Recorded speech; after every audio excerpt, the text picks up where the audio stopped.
Ecuador पर पड़ी दोहरी मार।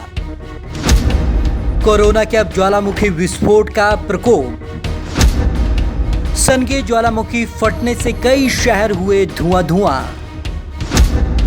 करीब 1 साल से धधक रहा था ज्वालामुखी।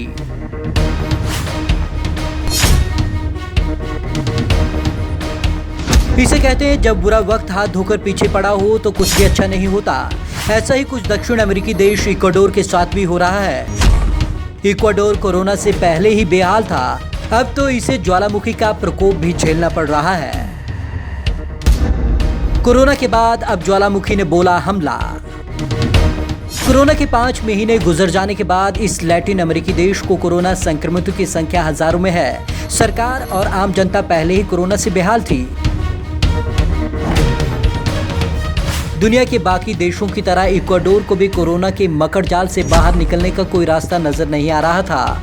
अब तो इस पर दोहरी मार पड़ गई है। वो मार है ज्वालामुखी विस्फोट की। धुआं हुए इक्वाडोर के कई शहर।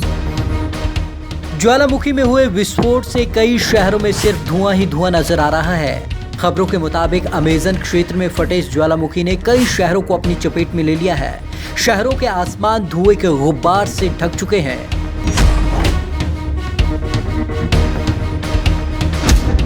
पिछले 1 साल से धधक रहा था ज्वालामुखी। बताया जा रहा है कि सनगे नाम का ज्वालामुखी पिछले 1 साल से ज्यादा वक्त से धधक रहा था, लेकिन फिलहाल जब हवा का रुख ज्वालामुखी की तरफ हुआ तो यह और भी ज्यादा भड़क गया, जिसका नतीजा ये रहा कि ज्वालामुखी से निकली राख तटीय इलाकों तक पहुंच गई।